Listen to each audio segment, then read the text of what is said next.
अस्सलाम वालेकुम, मेरा नाम है अहमद और आप देख रहे हैं वॉइस फिरसा। आप सबको इस प्रोग्राम में बहुत बहुत खुशामदीद। इस प्रोग्राम के अंदर हम बात करते हैं पाकिस्तान के अंदर मौजूद मुख्तलिफ हेरिटेज साइट्स की। हम उन साइट्स पर जाते हैं, उनकी कहानी को एक्सप्लोर करते हैं और वो कहानी आप तक पहुंचाते हैं। इन इमारात से मुंसलिक शख्सियतों के बारे में भी हम जानते हैं और आपके साथ उनकी कहानी को शेयर करते हैं। पिछली वीडियो सीरीज़ के अंदर हमने बात की थी लाहौर के अंदर मौजूद मुगलिया दौर की मुख्तलिफ इमारात की, जो कि मुगलिया दौर की ख़वातीन के साथ मुंसलिक हैं। इस एपिसोड में हम एक और छोटी मिनी सीरीज़ का आगाज़ करेंगे 2 एपिसोड्स की, जिसके अंदर हम लाहौर के इलाके शादरा में मौजूद शादरा कॉम्प्लेक्स के बारे में बात करेंगे। ये जो मेरे पीछे आपको गेट नज़र आ रहा है, ये है शादरा कॉम्प्लेक्स का मेन गेट। शादरा कॉम्प्लेक्स के अंदर मौजूद है अकबरी सराय, जहांगीर का मकबरा और आसिफ खान का मकबरा। अब अगर हम बात कर लें इस मकबरे के अंदर जाने से पहले थोड़ी सी शादरा इलाके के बारे में, तो शादरा इलाका जो है इंतहाई तारीखी इलाका है। ये कश्मीर की तरफ अगर आप लाहौर से निकलें तो दरियाए रावी के दाएं किनारे की तरफ आता है, जबकि बाएं किनारे पे लाहौर का इलाका है। पुराने ज़माने में ये लाहौर का हिस्सा नहीं था, लेकिन अब ये लाहौर का हिस्सा है। शादरा मुग़लों के ज़माने में बहुत ज़्यादा तरक्की पाई इस इलाके ने, शादरा के इलाके ने। शुरुआत के दौर के अंदर यहाँ पर रिक्रिएशनल जो बिल्डिंग्स हैं वो बनाई गई थी मुग़लों की जानिब से। जब शहनशाह बाबर ने हिंदुस्तान के ऊपर कब्ज़ा किया तो सबसे पहले उनके बेटे मिर्ज़ा कामरान ने शादरा के इलाके में कामरान की बारादरी बनाई, जो कि आप देख सकते हैं आज भी मौजूद है रावी के किनारे पर। लेकिन उसके बाद जो है नूर जहाँ और शहनशाह जहांगीर के ज़माने के अंदर शादरा के अंदर मुख्तलिफ बागात बनाए गए। तो ये जो एक तरह से शादरा का इलाका है, ये मुग़लों के ज़माने में लाहौर के एरिया का एक तरह से रिक्रिएशनल स्पॉट था और यहाँ पर बहुत सारे बागात मौजूद थे। हमारे पीछे भी जो कॉम्प्लेक्स मौजूद है, जिसके अंदर आज मकबरे मौजूद हैं, यहाँ पर पहले एक बाग होता था जिसका नाम था दिलकुशा बाग, जिसे मलका नूरजहाँ ने तामीर करवाया था। लेकिन ओवर द टाइम जब शहनशाह जहांगीर की वफ़ात हुई तो उन्होंने ये वसीयत की थी कि उनको उनके बेगम के बनाए हुए इस बाग के अंदर दफनाया जाए। फिर यहीं पर उनका मकबरा बनाया गया। फिर बाद आसिफ खान का मकबरा भी यहीं पर तामीर करवाया गया। और कुछ सदियों के अंदर अंदर शादरा एक नहायत तफरीह वाले मकाम से तब्दील होकर मकबरों का मकाम बन गया।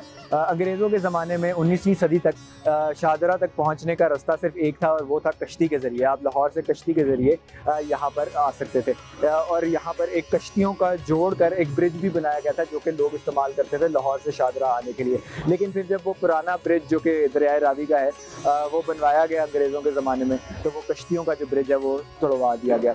उसके अलावा मुग़लों के दौर में एक और बहुत इम्पॉर्टेंट फंक्शन जो शादरा प्ले करता था वो ये था कि जब मुग़ल लोग जो है कश्मीर या काबुल की तरफ जाते थे तो वो यहाँ पर पड़ाव करते थे और वहाँ से वापस आते हुए भी यहाँ पर पड़ाव करके फिर लाहौर में जाते थे। और दूसरा मकसद मैंने आपके साथ ऑलरेडी शेयर कर दिया, वो ये था कि ये एक रिक्रिएशनल जगह थी।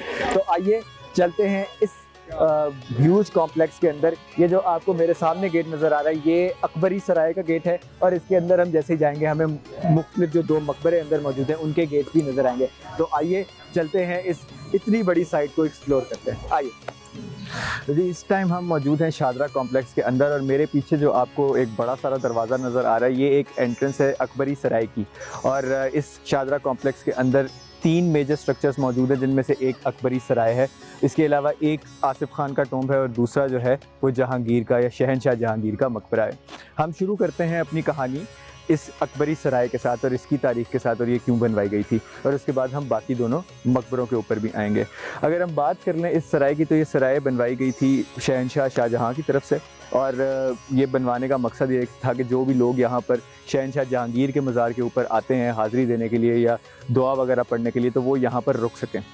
और इसकी स्कीम कुछ इस तरीके से है कि यहाँ से एक मेन एंट्रेंस है और उसके अलावा जो है वो साउथ और नॉर्थ डायरेक्शंस के अंदर जो हैं इसके 2 मेजर गेट्स मौजूद हैं।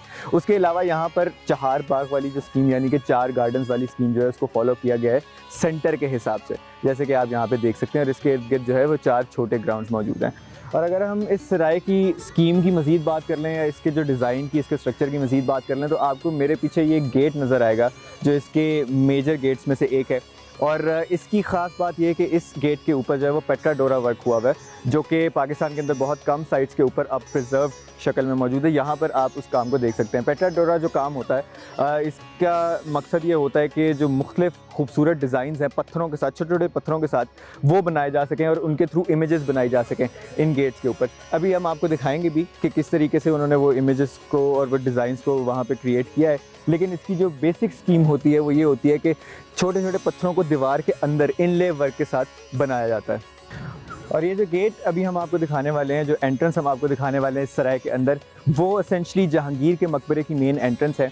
और ये तकरीबन उसी टाइम पे बनवाई गई थी जब ये सराय बनवाई जा रही थी। जो मकबरा है जहांगीर का वो इससे थोड़ा अर्सा पहले बनवाया गया था। तो आइए एक दफ़ा ज़रा इसके ऊपर एक करीबी नज़र डाल लेते हैं और उस पेट्राडोरा वर्क की थोड़ी सी बात कर लेते हैं। अगर आप यहाँ पर गौर से देखें तो बहुत सारे छोटे छोटे पत्थर जो हैं उनको एक साथ जो है वो जोड़ा गया है। पहले तराशा गया उन छोटे छोटे पत्थरों को और फिर उन्हें साथ साथ जोड़ा गया। और इस पूरे दरवाजे के अंदर ही जगह जगह उन्होंने छोटा छोटा काम जो है वो पत्थरों का बनाकर अंदर बीच में डाला हुआ है। और इसके अलावा जो है डिज़ाइन वर्क, दीगर डिज़ाइन वर्क भी जो है वो इसके ऊपर किए गए हैं। और आप इस पूरे दरवाज़े को अगर देखें तो इसकी स्कीम जो ग्रैंड बनती है वो ये है कि तकरीबन 2 मंजिला दरवाज़ा है। और इसकी मेन साइड के ऊपर जो है वो 3 आर्चेज़ हैं, एक बीच में सेंट्रल आर्क है और उसके साइड पे 2 छोटी आर्क्स हैं। अगर हम पहले छोटी आर्क्स के अंदर देख लें तो यहाँ पर आपको छत के ऊपर जो है वो ट्रेडिशनल मुग़ल डिज़ाइन जो है वो नज़र आ जाएगा। ट्रेडिशनल मुग़ल डिज़ाइन के अंदर मुख्तलिफ ज्योमेट्रिक पैटर्न्स जो हैं वो बनाए जाते थे, जिसमें आप अभी भी देख सकते हैं, अभी भी वो कहीं कहीं आपको मौजूद नज़र आ रहे हैं। और उसके अलावा जो है वो फ्लोरल डिज़ाइन भी काफ़ी ज़्यादा कॉमन थे मुग़ल आर्किटेक्चर के अंदर, जो यहाँ पर आपको दिख रहे हैं। और उसके अलावा जो है वो डिफरेंट ज्योमेट्रिक शेप जैसे कि स्टार्स वगैरह का भी इस्तेमाल किया गया। और अगर आप उस कोने के अंदर देखेंगे तो बिल्कुल छोटा सा आपको एक हनीकॉम्ब स्ट्रक्चर दिख रहा होगा। इस हनीकॉम्ब स्ट्रक्चर को कहते हैं मुकर्नस। और ये पर्शियन आर्किटेक्चर से एक टेक्निक है जो इंस्पायर करके मुख्तलिफ मुग़ल स्ट्रक्चर्स के अंदर इस्तेमाल की गई है। और इसके अलावा अगर आप इन छोटी छोटी नीशेस के अंदर और इन छोटी छोटी जो खाने बने हुए इनके अंदर देखेंगे तो आपको नज़र आएगा कि कुछ जो आसार हैं वो आज भी इसके अंदर मौजूद हैं पुरानी फ्रेस्को पेंटिंग्स के। तो जिस तरह आप यहाँ पे देख सकते हैं अभी भी थोड़े थोड़े आसार जो हैं वो यहाँ पे बाकी हैं उस ओरिजिनल फ्रेस्को डिज़ाइंस के जो यहाँ पर बनाए गए थे पेट्राडोरा काम के अलावा।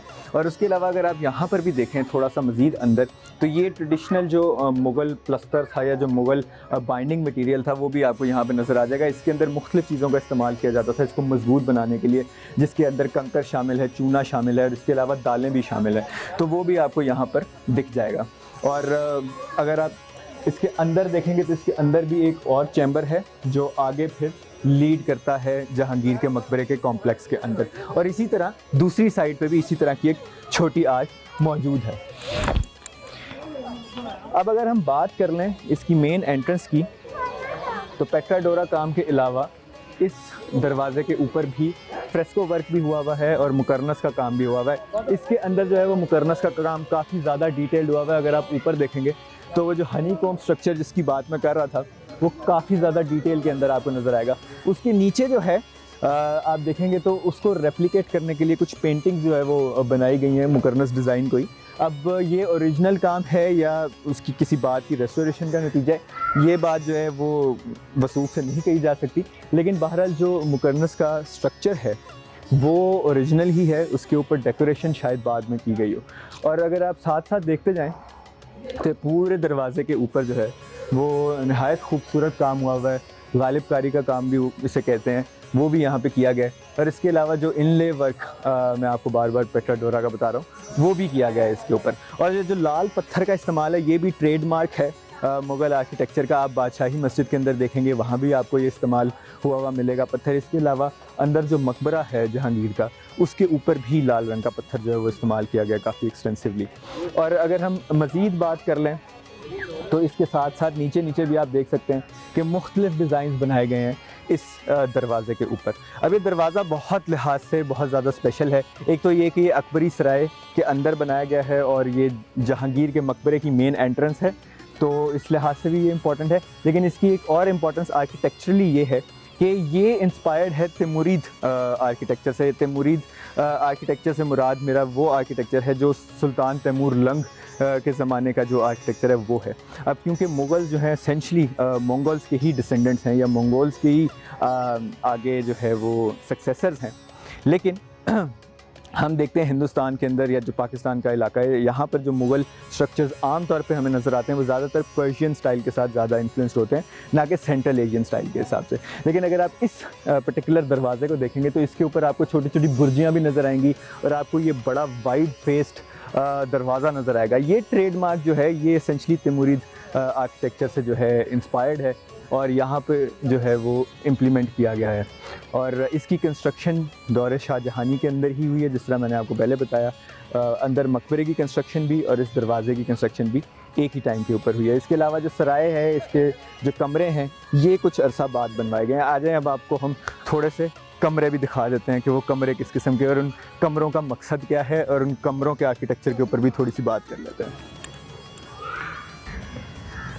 अब अगर हम बात कर लें यहाँ पे इस सराय पे कायम किए गए कमरों के बारे में, तो ये जो आपके सामने आपको इस टाइम पे आर्च नज़र आ रही है, हर आर्च के अंदर एक एक कमरा बनवाया गया था और ये टोटल इस पूरे कॉम्प्लेक्स के अंदर 180 कमरे हैं, जो कि तकरीबन इस तरह से बांटे गए हैं कि 30, 30, 30, 30, 30 और इस दरवाज़े के इस तरफ 30 हैं, इस दरवाज़े के उस तरफ 30 हैं। इसी तरह दूसरी साइड पे भी 30, 30 का सेट है और इसी तरह बाकी दो साइड्स के ऊपर भी 30, 30 का सेट है। अब अगर आप इनका आर्किटेक्चर देखेंगे तो इसके अंदर जो स्कीम फॉलो की गई है वो भी मुग़ल आर्किटेक्चर से ही इंस्पायर्ड है। आप इसके अंदर देखेंगे कि एक मेन आर्च है और फिर उसके अंदर जो है वो झरोके या दरवाज़े बनाए गए हैं। इसके अलावा ये जो ये छोटी नीशेज़ हैं, ये हर जगह आपको हर तकरीबन मुग़ल बिल्डिंग के अंदर दिखेंगी, यहाँ पर भी हैं। मोस्टली या मोस्ट प्रोबेबली इनके ऊपर ओरिजिनली फ्रेस्को डिज़ाइन किया गया होगा, लेकिन वो अब जो है मिट चुका है। और ये सारे कमरे जो हैं ये शाहजहां ने तामीर करवाए थे जब वो इस मकबरे के कॉम्प्लेक्स की कंस्ट्रक्शन करवा रहे थे। और अगर हम इस कॉम्प्लेक्स की बात कर लें जिसके अंदर मकबरा भी शामिल है, ये सराय भी शामिल है और एक और मकबरा भी शामिल है जिसके ऊपर अभी हम जाएंगे, तो ये जो है ये सारी चीज़ें, ये सारे स्ट्रक्चर्स बनवाए गए थे दिलकुशा बाग के अंदर। और दिलकुशा बाग शादरा के इलाके के अंदर एक बहुत खूबसूरत और हसीन बाग था, एक लेजर ग्राउंड था, गार्डन था, जो कि मलका नूरजहां ने तामीर करवाया था अपनी फुर्सत के औकात बिताने के लिए और शहंशाह जहांगीर भी वहाँ अक्सर आया करते थे। तो ये सारा का सारा जो कॉम्प्लेक्स है जिसके अंदर ये तीनों स्ट्रक्चर्स मेजर शामिल हैं, वो उसी दिलकुशा बाग, पुराने बाग के अंदर बनवाए गए हैं। अच्छा जी, अब इन कमरों के अंदर जो है कुछ कमरों की रेस्टोरेशन की गई थी जब इस पूरे कॉम्प्लेक्स की रेस्टोरेशन की गई थी 1993 में यूनेस्को के ताउन के साथ। तो आप देख सकते हैं कि इस पर्टिकुलर स्ट्रक्चर के अंदर या जो ये वाले कमरे हैं, इनके अंदर आपको नज़र आएगा कि कुछ नया प्लस्तर उन्होंने किया हुआ है और कुछ आपको झरोके सही बने हुए नज़र आ रहे हैं। लेकिन आप जैसे ही इस तरफ को मूव करेंगे तो आपको दिखता जाएगा कि यहाँ पे हालत जो है वो कमरों की मखदूश होती जाएगी और जैसे ही आप यहाँ पहुँचेंगे इस वाले कमरे के सामने तो आपको दिखेगा कि जो ओरिजिनल इसकी हालत थी वो क्या थी। और इसके ऊपर भी कुछ काम किया गया है, जैसे कि आप देख सकते हैं कि कुछ स्मूदन आउट इसको किया गया है यहाँ पर बेहतरी के लिए कि थोड़ा सा इसको अच्छा टच दे दें, तो थोड़ी सी इम्प्रूवमेंट इधर भी हुई है। लेकिन लार्जली ये पूरा कमरा जो है ये पूरी तरीके से रिस्टोर नहीं हुआ हुआ और इन कंपैरिजन तो जो अभी हमने कमरे देखे हैं उनके कंपैरिजन में ये वाले जो आगे वाले सारे कमरे हैं ये अनरिस्टोर्ड हैं और मोस्टली अपनी ओरिजिनल कंडीशन के अंदर ही हैं, ताकि कोई अंग्रेज़ सरकार के ज़माने में यहाँ पे काम हुआ जो कि कुछ इस कॉम्प्लेक्स के ऊपर काम करवाया था अंग्रेज़ सरकार ने मुख्तलिफ़ औकात के अंदर, तो हो सकता है कि उस टाइम के अंदर इन कमरों में भी काम हुआ हो, लेकिन जो रीसेंट रेस्टोरेशन है उसके अंदर यहाँ पर काम नहीं हुआ। अच्छा जी, तो खुशकिस्मती से इस साइट के ऊपर हमें एक्सप्लोरेशन करते हुए ये एक ओरिजिनल फ्रेस्को डिज़ाइन जो है वो मिल गया। आप जैसे देख सकते हैं कि यहाँ पे इस दीवार के ऊपर ये प्रॉपर पेंटिंग हुई है, जो फ्रेस्को डिज़ाइन, फ्लोरल डिज़ाइंस बनाए जाते थे मुग़ल आर्किटेक्चर के अंदर, और यहाँ पे भी हैं।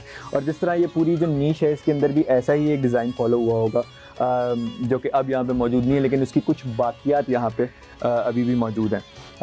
इसके अलावा अगर हम बात कर लें कुछ रेस्टोरेशन एफर्ट की जो कि रिसेंटली की गई है, तो उसके अंदर थोड़े बहुत इश्यूज़ हैं जो कि थोड़े से मैं हाईलाइट करना चाहूँगा और हुकाम बाला तक ये बात पहुँचाना चाहूँगा कि किस तरीके से इसको थोड़ा सा इम्प्रूव किया जा सकता है और किस तरह से ओरिजिनल डिज़ाइन को जो है वो थोड़ा सा बेहतर तरीके से रिस्टोर किया जा सकता है।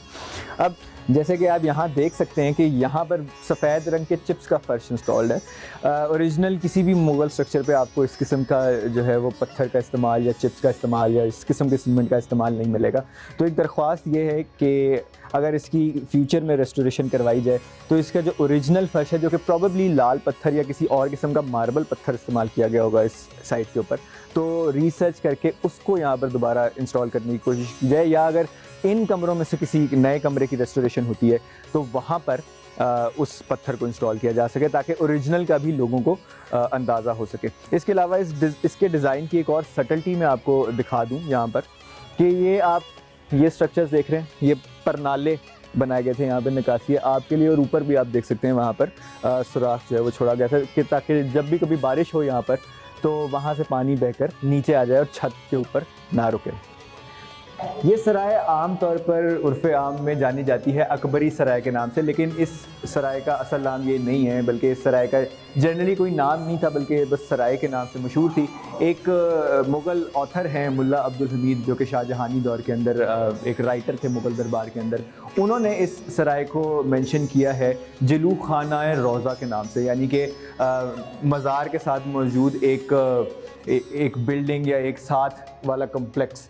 सो उन्होंने उसको इस तरह से मेंशन किया। ये अकबरी सराय नाम प्रॉबली किसी लेटर टाइम के ऊपर पड़ा है, और मे बी मुग़लों की जो मोहब्बत थी, मुग़लों का जो प्यार था अपने सबसे अजीम बादशाह मुग़ल आज़म शहनशाह अकबर के लिए, उसकी नाम की निस्बत से फिर इसका आहिस्ता आहिस्ता नाम अकबरी सराय पड़ गया। इस टाइम आप मेरे पीछे जो गेट देख रहे हैं वो इस सराय के ओरिजिनल 2 गेट्स में से एक है, जो कि इसके मेन गेट थे। एक जो गेट है वो मौजूद है नॉर्थ डायरेक्शन में, और दूसरा जो है वो साउथ डायरेक्शन में इसके बिल्कुल ऑपोजिट मौजूद है। और इस साइड के ऊपर आप जो दरवाज़ा देख रहे हैं, जिसके बारे में हमने बड़ी अभी डिटेल में बात की, ये है शहनशाह जहांगीर के मकबरे की मेन एंट्रेंस। और इसके ऊपर अभी हमने बड़ी तफसीली तौर पर बात की, इसके साथ साथ आपको कमरे भी दिख रहे होंगे। और अगर हम दूसरी साइड के ऊपर मूव करें तो आप देख सकते हैं इसी सराय का दूसरा वाला मेन गेट, एक नॉर्थ में है, एक साउथ के अंदर है। अब डायरेक्शंस का मुझे इस टाइम पे बिल्कुल अंदाज़ा नहीं है कि कौन सी नॉर्थ है कौन सी साउथ है, लेकिन एक नॉर्थ में है और एक साउथ के अंदर है। और अगर हम दूसरी साइड पे मूव करें, जिसकी चौथी साइड है इस सराय के कॉम्प्लेक्स की, तो यहाँ पर एक और गेट हमें नज़र आएगा। ये गेट भी प्रॉबेबली उसी टाइम पे बनवाया गया जिस टाइम पे बाकी पूरा कॉम्प्लेक्स बनवाया गया था, लेकिन हो सकता है कि ये किसी लेटर टाइम पे भी बनवाया गया हो, क्योंकि इसके साथ एक ओरिजिनल मस्जिद मौजूद है जो कि उसी टाइम की बनी हुई है। वो तो उसी वक्त बनवाई गई थी जब ये पूरा सराय बनवाया गया था, लेकिन इसके पीछे एक मकबरा है आसिफ खान का, जो कि कुछ साल बाद बनवाया गया था। कुछ हिस्टोरिकल अकाउंट्स के मुताबिक इस पूरे कॉम्प्लेक्स का जो रेडियस था, या जिस पूरे कॉम्प्लेक्स का जो एरिया था, वो यहाँ तक ही था। यहाँ पे जो मौजूद मस्जिद है बिल्कुल इस दरवाजे के साथ, उस तक था। और फिर जो आगे वाली जो जगह है जहाँ पे नया मकबरा कंस्ट्रक्ट करवाया गया था, वो बाद में इस कॉम्प्लेक्स के अंदर इंक्लूड की गई है। तो आइए चलते हैं और देखते हैं उस मकबरे को।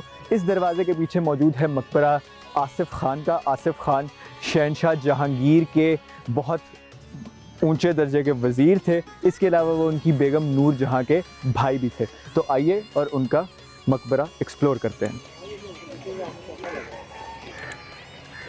जिस तरह आप देख सकते हैं कि जो ये वाला गेट है, जो ये वाली एंट्रेंस है हमारे सामने बिल्कुल इस टाइम पे, इसके अंदर ही मस्जिद तामीर की गई है जिसकी मैं अभी बात कर रहा था। और हो सकता है कि ओरिजिनल स्कीम के अंदर ये मकबरा यहाँ पर एक मस्जिद के साथ ख़त्म हो रहा हो, जहाँ पर इस एंट्रेंस या इस एग्ज़िट के साथ ही उन्होंने वो मस्जिद तामीर करवाई थी। ये शाहजहानी दौर की ही मस्जिद है, और इसके अंदर आप देख सकते हैं कि एक बड़ा हौज़ भी तामीर करवाया गया पानी का, वज़ू वगैरह करने के लिए या वैसे ही खूबसूरती के लिए भी। तो ये जो मस्जिद है, ये जो स्ट्रक्चर है, ये ओरिजिनल कॉम्प्लेक्स के साथ ही बनवाया गया था तकरीबन 1620s और 1630s के अंदर। शहनशाह जहांगीर की वफ़ात के तकरीबन 10 साल बाद तक ये पूरे कॉम्प्लेक्स पे काम होता रहा, और सन 1641 के अंदर आसिफ खान का इंतकाल हुआ। तो उसके बाद जो है उनका मकबरा जो है वो दूसरी साइड पे तामीर करवाया गया जी। तो ये वो रास्ता है जो मेन सराय कॉम्प्लेक्स से आगे आसिफ खान के मकबरे की तरफ लीड करता है। इसके इस तरफ आप देख सकते हैं कि यहाँ पर जो है वो मस्जिद मौजूद है, और उसके ऊपर जो है वो आपको यहाँ पे काम भी नज़र आ रहा है। अब ये कहना कि यहाँ पर हो सकता है कि जो ये गेट या जो ये एंट्रेंस है, यहाँ पर मस्जिद के साथ साथ हो सकता है पुराने ज़माने में एक एंट्रेंस भी रही हो, लेकिन बहरहाल अब वो मौजूद नहीं है। लेकिन ये भी क्योंकि गुमान है कि ओरिजिनली जो स्ट्रक्चर था वो सिर्फ यहीं तक महदूद था, तो हो सकता है कि उस टाइम पर भी यही एंट्रेंस जो है जहाँ से हम अभी आए हैं वो ही इस पर्टिकुलर मकबरे की मेन एंट्रेंस रही हो। और अगर हम इसके ऊपर किया गया काम देखें तो ये मोस्टली जो है ये नया ही काम है, ये रेनोवेटेड काम है जिस तरह कि आप देख सकते हैं। लेकिन ये इस किस्म के जो डिज़ाइंस हैं ये इस मकबरे के अंदर ओरिजिनली भी इसकी स्कीम के अंदर जो है वो बनवाए गए थे, इसीलिए उन्होंने यहाँ पर उसको रेप्लिकेट करके जो है वो दोबारा बना दिया है।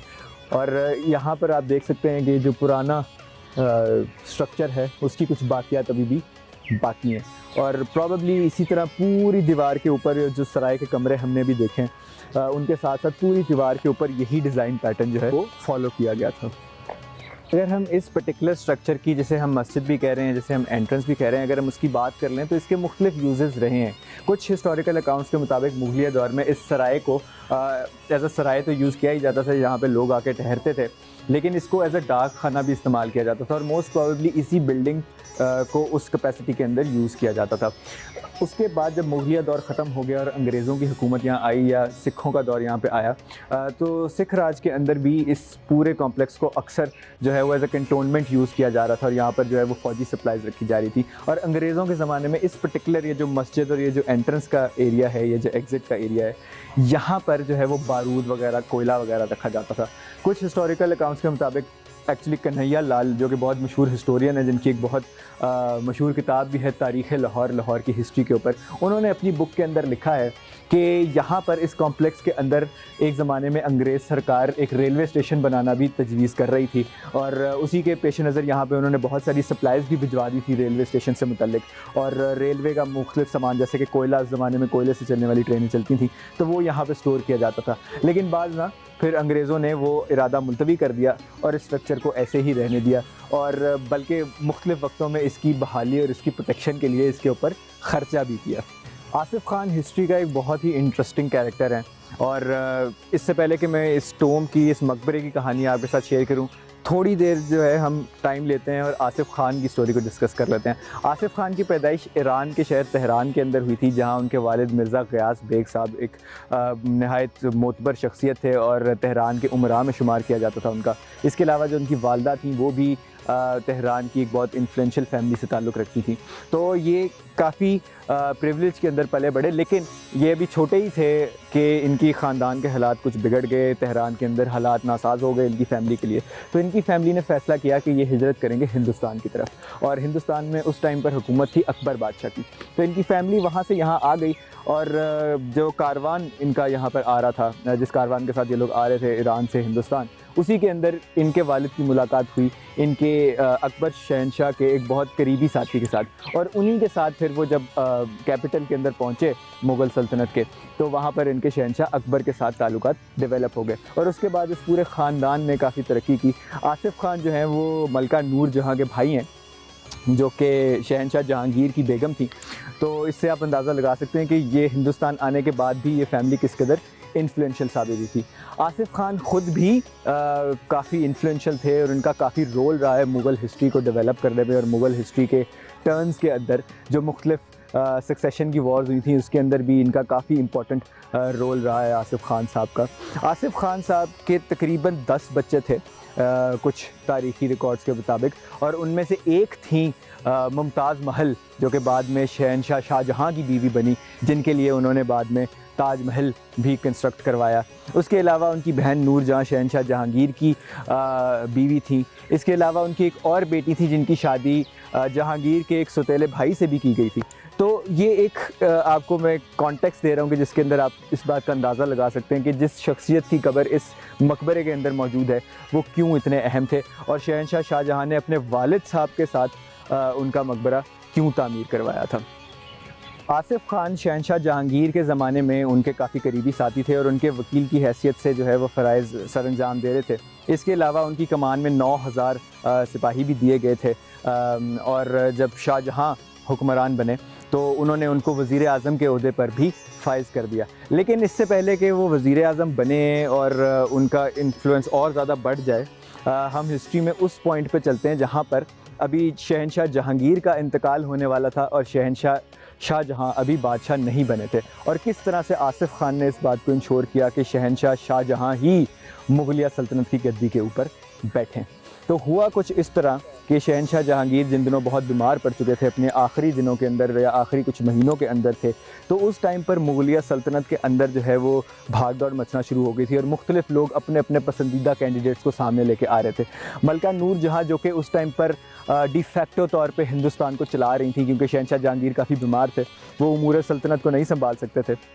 तो उस टाइम के ऊपर मलका नूर जहाँ ने जहांगीर के छोटे बेटे मिर्ज़ा शहरियार को बादशाह के कैंडिडेट के तौर पे जो है वो सामने लाना शुरू किया और उनको तैयार करना शुरू किया। इसके अलावा मलका नूर जहाँ की एक बेटी थी अपने पिछले शौहर से, जिसका नाम था लाडली बेगम, उन्होंने उसकी शादी भी मिर्ज़ा शहरियार के साथ कर दी थी। जिस टाइम पे जहांगीर का इंतकाल हुआ उस टाइम पर शाहजहाँ दक्कन के अंदर मौजूद थे, यानी साउथ इंडिया के अंदर कैंपेनिंग कर रहे थे, मुख्तलिफ दीगर रियासतों के साथ लड़ रहे थे। तो जब उन्हें ये खबर पहुँची कि शहंशाह जहांगीर का इंतकाल हो चुका है, तो उनके करीबी साथी आसिफ खान जो कि उनके ससुर भी थे, उन्होंने उनके लिए राह हमवार करना शुरू की। अब उस ज़माने में मोबाइल या इंटरनेट वगैरह तो थे नहीं, तो आमदोरफ्त का सिलसिला भी काफ़ी स्लो था और उस ज़माने में कोई तेज़ गाड़ियाँ भी नहीं होती थी। तो शाहजहाँ को काफ़ी ज़्यादा वक्त लगना था दक्कन से लाहौर पहुंचने में, जहां पे मलका नूर जहां मौजूद थी और जहां पे बिलाखिर जहांगीर को भी दफनाया गया। और उनके जो भाई थे मिर्ज़ा शहरियार, वो भी लाहौर के अंदर ही मौजूद थे उस टाइम पर। तो इस वक्त को पुर करने के लिए उनके ससुर ने एक नहायत खूबसूरत चाल चली, जिसकी वजह से उनको हिस्ट्री में कुछ लोग किंग मेकर भी कहते हैं। हुआ कुछ यूँ कि जिस दौरान शाहजहाँ अपनी जर्नी पे थे दक्कन से लाहौर की, उस टाइम पर आसिफ खान ने एक और मुग़ल शहज़ादा जो कि मिर्ज़ा खुसरो, जो कि जहांगीर के बड़े बेटे थे, उनके बेटे को एज अ कैंडिडेट उन्होंने सामने पुश किया और उनको अपनी फ़ौजी सपोर्ट भी दे दी और उनको कहा कि तुम जाओ, तुम जाके लड़ो, जाके लड़ाई और लाहौर के ऊपर जो है वो हमला कर दो, वहाँ पे मिर्ज़ा शहरियार की फ़ौज के साथ लड़ाई करो। और उन दोनों फ़ौजों की यहाँ पे लाहौर में लड़ाई हुई और बिल आखिर मिर्ज़ा खुसरो जो कि मिर्ज़ा खुसरो का बेटा जो कि आसिफ खान का पसंदीदा कैंडिडेट था, उसकी बिलाखिर फ़तह हुई। मिर्ज़ा खुसरो के उस बेटे का नाम था दावर बख्श और दावर बख्श नहायत खुश था कि अब मुगलिया सल्तनत का ताज उसके सर के ऊपर रखा जाएगा, लेकिन इसको ये मालूम नहीं था कि आसिफ खान ने कितनी बड़ी चाल चली है। और जैसे ही शाहजहाँ लाहौर पहुँचे तो असल चाल तो यही थी कि शाहजहाँ तख्त पर बैठेंगे और जितने टाइम तक शाहजहाँ नहीं बैठ सकते उतने टाइम तक नूर जहाँ और मिर्ज़ा शहरियार की फ़ौजों को मसरूफ़ रखा जाए। तो जैसे ही शाहजहाँ लाहौर पहुँचे उन्होंने दावर बख्श को उठा के तख्त से नीचे फेंका और ख़ुद मुगलिया सल्तनत के 5वें बादशाह बन गए। और उसके बाद बिल्कुल ही अगले साल उन्होंने अपने भतीजे को कत्ल भी करवा दिया। तो बेचारा जो दावर बख्श था उसको एक वक्त पे लगा था कि वो मुगलिया ताज का वाली वारिस बन गया है, लेकिन बिल्कुल अगले ही पल उसकी जान भी हाथ से गई। आसिफ खान नहायत ही इंटरेस्टिंग कैरेक्टर है। जिस तरह अभी मैंने आपको उनकी किंग मेकर वाली कहानी बताई है, ये उनके सिर्फ कुछ वाक़यात में से उनकी ज़िंदगी के हैं, जिसके अंदर पता लगता है कि वो किस कदर शातिर और किस कदर चालाक थे और क्यों वो इस कदर पावरफुल पोजीशन के अंदर मौजूद थे। उनकी ज़िंदगी से मुतल्लिक एक और बहुत अहम कहानी है जो मैं आपके साथ अभी शेयर करता हूँ। कहते हैं कि जब शाहजहाँ बादशाह थे और मुमताज़ महल उनकी बीवी थी और उनके काफ़ी सारे बच्चों की माँ भी बन चुकी थी, उस टाइम पर एक शहर है इंडिया के अंदर बुरहानपुर। तो शाहजहाँ अक्सर मिलिट्री कैंपेन्स के सिलसिले में वहाँ जाया करते थे, तो वहाँ उनकी मुलाकात एक डांसर से हुई जिसका नाम था गुलारा बेगम और शाहजहाँ का उस पर दिल आ गया। तो जब ये बात पता लगी आसिफ खान को तो वो बड़े परेशान हुए, क्योंकि उनके ख़्याल में सिर्फ उनकी बेटी और उनकी बेटी से पैदा होने वाले शाहजहाँ के बच्चों को वो राज, वो रुतबा मिलना चाहिए जो कि मुगलिया सल्तनत या मुगलिया तख्त के शायान शान है। लेकिन ये एक मामूली सी डांसर जिसके ऊपर शाहजहाँ का दिल आ गया है, अगर ये सिलसिला आगे बढ़ा तो हो सकता है कि उनकी बेटी जिसकी उम्र थोड़ी ज़्यादा हो चुकी थी उस टाइम तक, उससे शाहजहाँ का दिल उतर जाए। तो उन्होंने एक नहायत चालाक स्कीम लड़ाई और वो पहुँचे बुरहानपुर जब शाहजहाँ वहाँ पर नहीं थे। कहते हैं कि गुलारा बेगम को कश्ती रानी करने का बहुत शौक़ था और कश्ती के ऊपर सफ़र करना बहुत पसंद था। एक ऐसी ही रात में वो बुरहानपुर पहुँचे आसिफ खान, और जब गुलारा बेगम जो हैं वो वहाँ पर कश्ती के अंदर बैठी हुई थी एक नदी के अंदर, तो वहाँ पर उन्होंने देखा कि दूर से आसिफ खान चलते हुए एक कश्ती के अंदर आ रहे हैं। उन्होंने सोचा कि ये शाहजहाँ मुग़ल बादशाह का वज़ीर आज़म यहाँ पे आ रहा है तो ज़रूर कोई अहम पैगाम लेके आया होगा मेरे महबूब शाहजहां की तरफ से मेरे लिए। लेकिन जब आसिफ़ खान करीब पहुँचे और कश्ती के ऊपर सवार हुए जिस पर गुलारा बेगम बैठी हुई थी, तो उन्होंने गुलारा बेगम को जो है वो पानी में धक्का दे दिया और उन्हें गोते दे के डुबा दिया। और इर्द गिर्द जो कनीज़ें मौजूद थीं और जो दीगर मुलाजिम मौजूद थे उनको शदीद तनबीह की कि अगर उनमें से किसी ने भी अपना मुँह खोला तो उसका अंजाम बहुत बुरा होगा। तो इस तरह का कैरेक्टर थे वो शख्सियत कि जिनकी कब्र इस मज़ार के अंदर यहाँ पर मौजूद है। तो यहाँ से आपको इस बात का अंदाज़ा तो हो चुका होगा कि आसिफ़ खान किस किस्म की शख्सियत थे और मुग़लिया दौर के अंदर इनका कितना अहम कैरेक्टर था। और इस बात का भी आपको अंदाज़ा हो गया होगा कि शाहजहाँ के कितने करीब थे और क्यों इनकी वफ़ात के बाद जो है शहंशाह शाहजहाँ ने अपने वालिद की कब्र के साथ, अपने वालिद के मकबरे के साथ इनका मकबरा तामीर करवाया। तो आप सोच सकते हैं कि शहंशाह शाहजहाँ कितना अच्छा सोचते थे इनके बारे में और कितना हाईली रिगार्ड करते थे अपने इस करीबी साथी को और अपने ससुर को। अच्छा जी, अब अगर हम इस मकबरे के आर्किटेक्चर के बारे में बात कर लें और उसके इर्द जो कॉम्प्लेक्स मौजूद है उसके आर्किटेक्चर के बारे में बात कर लें तो ये तकरीबन उसी किस्म की आर्किटेक्चरल स्कीम और उसी किस्म की थिंकिंग यूज़ की गई है जिस तरह की जहांगीर के मकबरे के अंदर की गई है। तो मैं आपको थोड़ा सा समझा देता हूँ। इसके चारों कोनों के ऊपर इस तरह से ये एक वाटर वेस है जिसके अंदर मुख्तलिफ फाउंटेन या फवारे वगैरह लगाए गए थे ओरिजिनली, वो मौजूद हैं। इस साइड पर भी ये मौजूद है, आप उस साइड पे देखेंगे, इस साइड पे देखेंगे या इसकी पीछे वाली साइड पे भी देखेंगे तो वो इसी तरह की ये वेज मौजूद है। और इम्कान इसी चीज़ का है कि जहाँ पे हम ये कंक्रीट के इस पत्थर पे खड़े हैं यहाँ पे कोई बहुत खूबसूरत जो है वो गुज़रगाह होगी या फिर यहाँ पर पौधे लगे हुए होंगे जो कि आज की तारीख में मौजूद नहीं है। इसके अलावा अगर आप इस मकबरे को देखें तो ये काफ़ी ऊंचा है, काफ़ी ज़्यादा बड़ा है और इसके ऊपर आज तो आपको कुछ ज़्यादा चीज़ें नज़र नहीं आ रही, लेकिन जब ये ओरिजिनली बनवाया गया था तो इसको काफ़ी खूबसूरत तरीके से सजाया गया था। आज इसका अशर शीर भी बाकी नहीं है, लेकिन कुछ जगह पे इसके आसार अभी भी बाकी हैं कि ओरिजिनल जो इसकी कंस्ट्रक्शन थी, ओरिजिनल डेकोरेशन थी, वो किस तरह की दिखती थी। तो आइए और इस मकबरे की जो है वो बाकी स्कीम को देखते हैं। अब अगर हम यहाँ पर देखें बिल्कुल सामने, तो ये चारों तरफ के या चारों अतराफ़ के जो नालियाँ हैं या जो फाउंटेन वेज़ हैं या जो वाटर वेज़ हैं वो यहाँ पर आते हैं।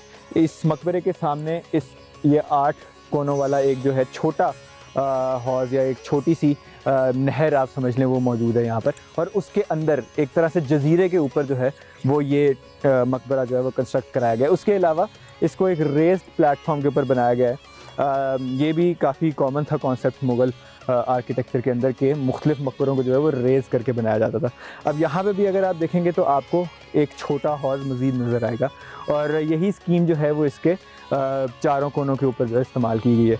अगर हम इसके ऊपर से सीढ़ियों के ऊपर से चढ़ के जाएँ तो ये जो है सीढ़ियाँ ये थोड़ी रीसेंट काम है, जो ईंटें यहाँ पे लगी हुई हैं, लेकिन अगर आप नीचे देखेंगे तो आपको थोड़ा सा ओरिजिनल काम भी यहाँ पर दिख जाएगा। इसके अलावा जब हम ऊपर आते हैं तो यहाँ पर ये 8 कोनों वाला जो मकबरा है ऑक्टेगनल शेप के अंदर मौजूद है और उसके ऊपर जो है एक बड़ा सारा सर्कुलर डोम मौजूद है। ये डोम शहंशाह जहांगीर का मकबरा जो कि इसके बिल्कुल सामने वहाँ पे मौजूद नहीं है, लेकिन उसकी वजह क्या है कि वो उस मकबरे पे मौजूद क्यों नहीं है वो हम उस एपिसोड में डिस्कस करेंगे। लेकिन अभी के लिए हम इस चीज़ को डिस्कस कर लेते हैं जो हमारे सामने मौजूद है। अगर आप ऊपर देखेंगे तो इस जजीरे के ऊपर एक और स्विमिंग पूल मौजूद है। यहाँ पर स्विमिंग पूल तो नहीं, हम इसको हौज़ कह सकते हैं क्योंकि मकबरे के ऊपर बनाया गया था, डेकोरेशन के लिए बनाया गया था, ज़्यादा चांसेस इसके यही हैं। और यही इसी तरह का जो हौज़ है वो इसकी चारों साइडों के ऊपर बनवाया गया। तो ये मकबरा काफ़ी ज़्यादा सिमेट्री के अंदर बना हुआ है और उसका पूरा जो कॉम्प्लेक्स है वो काफ़ी सिमेट्रिकल है और एक ही जैसी स्कीम को जो है वो रेप्लिकेट किया गया है चारों अतराफ़ के अंदर। और अगर हम यहाँ पे देखें इस मकबरे को तो इसका जो हर साइड के ऊपर ये इसके 8 कोने बनाए गए हैं और इसकी 4 मेन साइड हैं और हर मेन साइड के ऊपर आपको इसी तरह का बड़ा सारा फसाड जो है वो नज़र आएगा। उसके अंदर जो है वो आर्चेस बनाई गई हैं जिस तरह के आप यहाँ पर देख सकते हैं और उन आर्चेस के अंदर जो है वो निहायत खूबसूरत फ्रेस्को का काम करवाया गया था जिसमें से कुछ ओरिजिनल यहाँ पे मौजूद है, कुछ के ऊपर जो है वो रेस्टोरेशन की गई है और बाकी जो है यहाँ पर गायब हो चुका है और उसकी जगह पे आपको मुख्तलिफ वॉल चॉकिंग जिन लोगों ने या जो कार्विंग खुद से की हुई है वो नज़र आएगी यहाँ पर। अब उसके बाद अगर हम इस मकबरे के अंदर एंटर हो जाएँ तो ये एक सेंट्रल हॉल है जिसके अंदर 8 डिफरेंट आर्चेस जो हैं 8 इसकी साइडों से वो अंदर की तरफ खुलती हैं और बीच में एक सेंट्रल ये हॉल मौजूद है। ये मकबरा 2 मंजिला है, जिस तरह हमने अकबरी सराय के बारे में बात की वो भी 2 मंजिला था, ये भी 2 मंजिला स्ट्रक्चर है। और इसके अंदर जो 8 आर्चेस हैं नीचे वाली साइड के ऊपर, उनके ऊपर जो है ऊपर भी एक एक आर्च जो है वो बनाई गई है, आप यहाँ पे देख सकते हैं। और हर उस आर्क के अंदर आपको एक आर्क में शायद दिख जाएगा वहाँ पर कि जो ज्योमेट्रिक डिज़ाइंस का काम है वो अभी भी सर्वाइव कर रहा है। यहाँ पे कुछ आर्चेस के अंदर आपको दिखेगा, लेकिन मोस्टली जो है वो अब वो काम उतर चुका है वहाँ से। और बिल्कुल बीचों बीच जो है यहाँ पर एक कब्र मौजूद है जो कि नॉर्थ साउथ डायरेक्शन के अंदर है। और इस कब्र के ऊपर भी जो है वो साइडों पर अल्लाह ताला के 99 नाम लिखे गए हैं। और इसके अलावा जो है दीगर आयात भी लिखी गई हैं ऊपर वाली साइड पे। लेकिन इंटरेस्टिंग चीज़ जो है वो देखने वाली ये है कि ये जो इसका कब्र के साथ साथ ये बनवाया गया है, ये खाली जगह आपको नज़र आ रही होगी, जैसे फूल यहाँ पे थे कभी और अब वो नहीं है।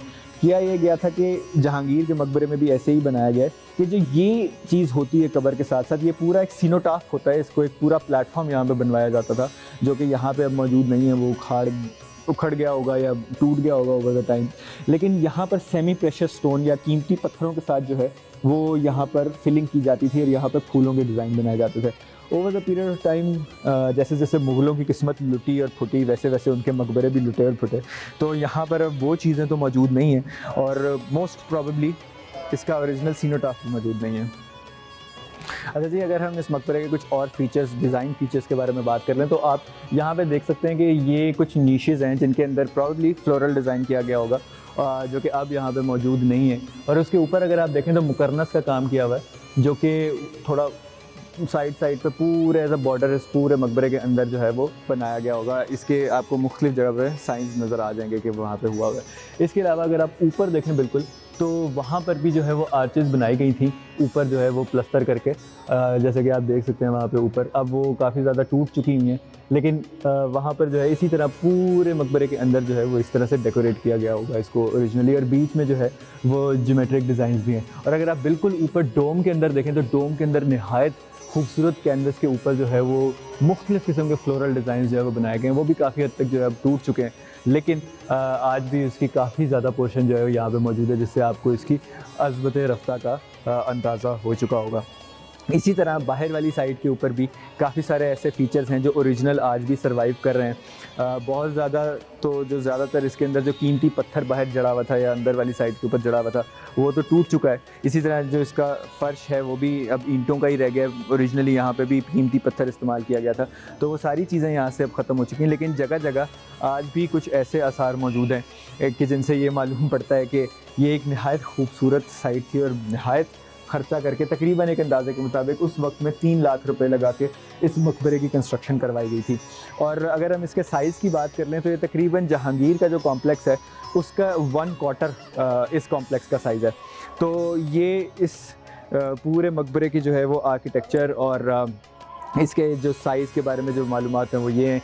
इसी तरह अगर हम इसके उस साइड पे नॉर्थ साउथ लाइन के ऊपर देखेंगे तो हमें 2 गेट्स भी या 2 एंट्रेंसेस भी दिखेंगी, जैसे कि सराय के अंदर भी हमने देखा था। तो ये मकबरा जो हमने इस एपिसोड के अंदर कवर किया है ये बिलोंग करता है आसिफ ख़ान को। और ये नहायत शानदार मकबरा जो कि अब काफ़ी ज़्यादा ज़बूहाली का शिकार है। इसके ऊपर कुछ जगहों पे रेस्टोरेशन की एफ़र्ट जो है वो जारी है इस टाइम पे, और हम यही उम्मीद करेंगे कि इसके ऊपर मज़ीद रेस्टोरेशन की जो है वो एफ़र्ट की जाए, ताकि अगर इसको अपनी ओरिजिनल सिचुएशन में ना रिस्टोर किया जा सके तो कम से कम इस सिचुएशन में इसको ले आया जाए कि जहाँ पर इसकी अज़मत रफ्ता के कुछ निशान हमें दिख सकें। और इस एपिसोड का इख्तिताम हम यहीं पर करेंगे और उम्मीद करते हैं कि हुकाम बाला इस चीज़ का नोटिस भी लेंगे। जैसे रेस्टोरेशन एफ़र्ट्स इसके ऊपर हो रही हैं मज़ीद की जाएँ, और आम लोगों से हम ये दरख्वास्त करेंगे कि इस साइट के ऊपर और दीगर आसार क़दीमा की साइट्स के ऊपर जो है वो गंदा ना करें, इन्हें यहाँ पे वॉल चॉकिंग ना करें, यहाँ पे अपने नाम ना गड़ कर लिखें। और हम अगली एपिसोड में कवर करेंगे इसी मकबरे के बिल्कुल ऑपोजिट मौजूद शहंशाह जहांगीर के मकबरे को। तब तक के लिए हमें इजाज़त दीजिए और अपना बहुत सारा ख्याल रखिएगा। खुदा ने के बाद।